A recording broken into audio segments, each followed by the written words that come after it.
Assalamualaikum, selamat pagi menjelang siang anak-anak hebat. Masih semangat belajarnya? Ya, harus tetap semangat ya. Jangan pernah lelah dalam mencari ilmu demi menggapai cita-cita. Ya, jaga kesehatannya dan sholat 5 waktunya jangan ditinggalkan. Oke?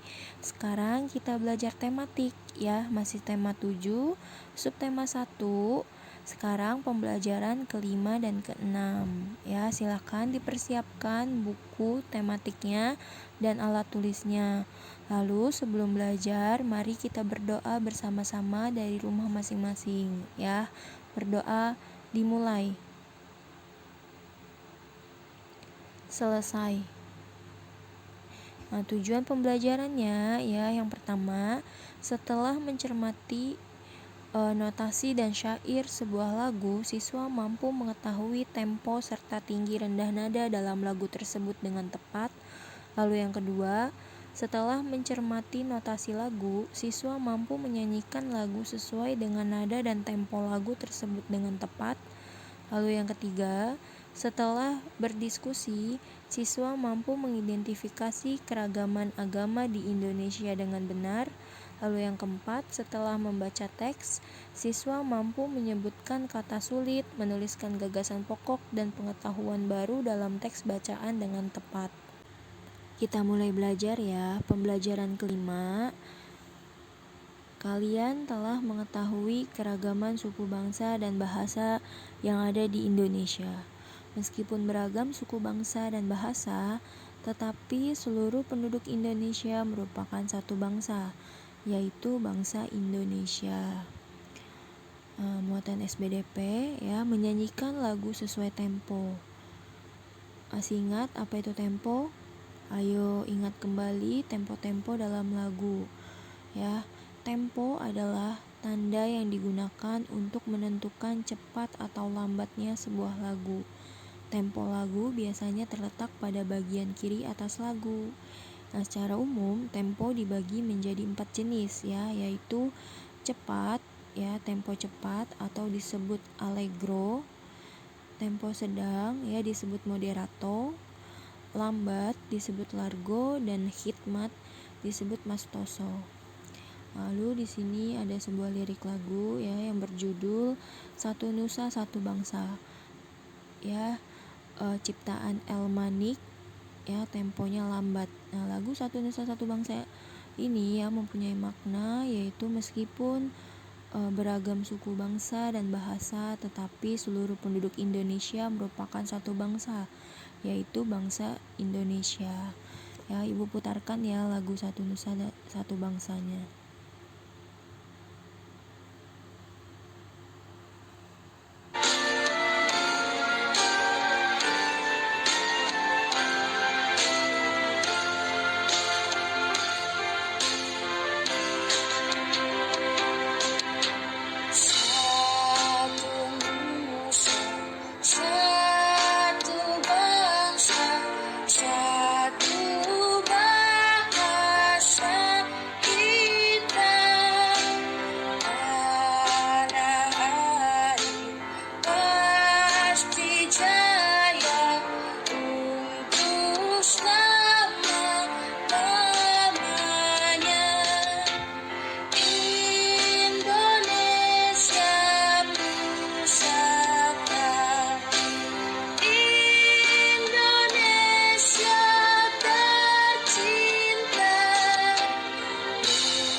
Ya, kalian sudah mendengar dan ikut bernyanyi lagu Satu Nusa Satu Bangsa ciptaan Pak Elmanik ya, temponya ialah tempo lambat. Lalu di sini ada tabel beberapa lagu daerah di Indonesia. Ya. Yang pertama dari daerah Aceh. Lagu daerahnya yaitu Bungong Jumpo, Lembah Alas, Pisau Surit. Lalu daerah Sumatera Utara, lagu daerahnya yaitu Dago Inang Sarge, Sugu Lempang, Sinanggar Tulo.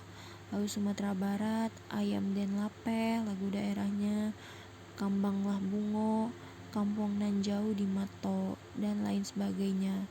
Ya, jadi setiap daerah memiliki lagu khas daerahnya masing-masing.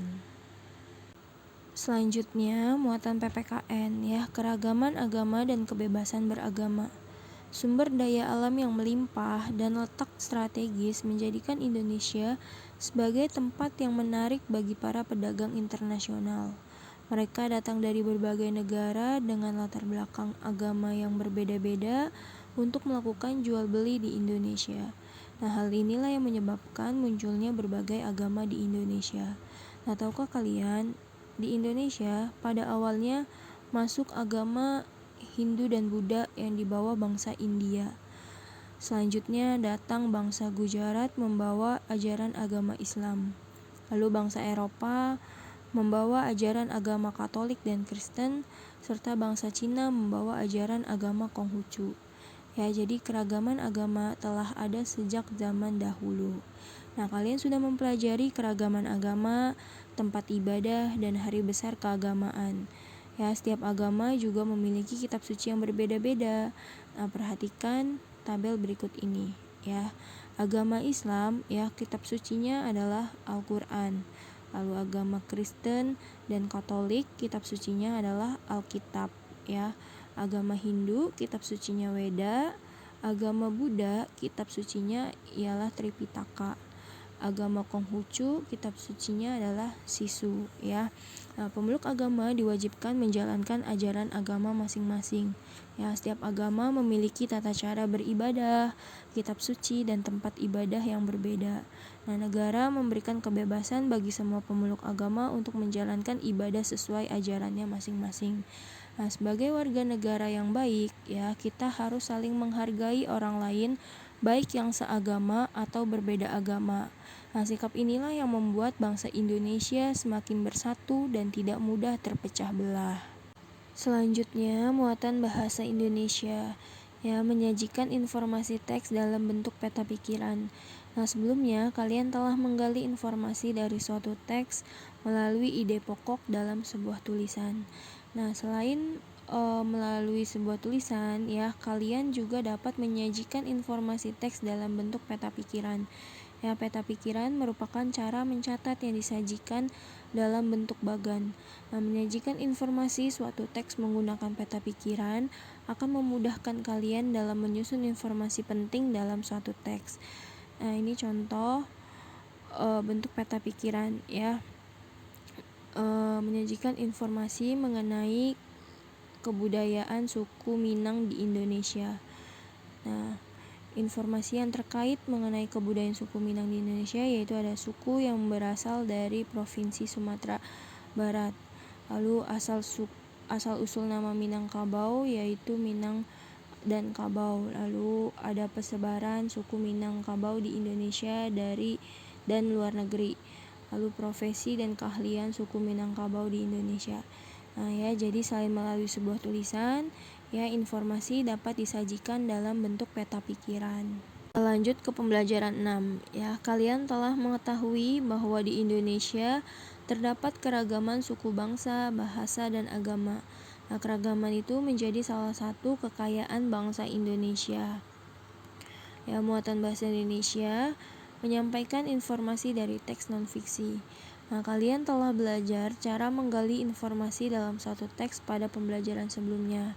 Ayo diingat kembali, ya. Nah, untuk menggali informasi dari suatu teks ada beberapa hal yang perlu dilakukan, ya, antara lain sebagai berikut. Yang pertama yaitu bacalah teks dengan saksama. Lalu yang kedua, tentukan topik dari teks non-fiksi tersebut. Ya, lalu yang ketiga, catatlah setiap informasi penting yang disampaikan. Informasi penting suatu teks dapat diketahui dari gagasan atau ide pokok setiap paragraf pada teks tersebut. Ya, lalu yang keempat, rangkailah ide atau gagasan pokok yang sudah kalian temukan ke dalam satu paragraf.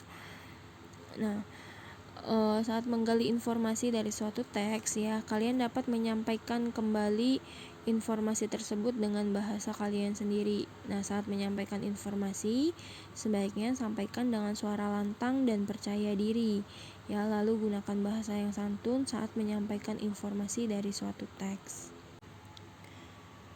Nah, sekarang tugas ya. Tugasnya silakan kalian kerjakan halaman 39 sampai halaman 40, halaman 42 dan halaman 47 sampai halaman 48 ya. Sekian materi penjelasan yang dapat Ibu sampaikan. Kurang lebihnya mohon maaf. Wabillahi taufik wal hidayah. Wassalamualaikum warahmatullahi wabarakatuh.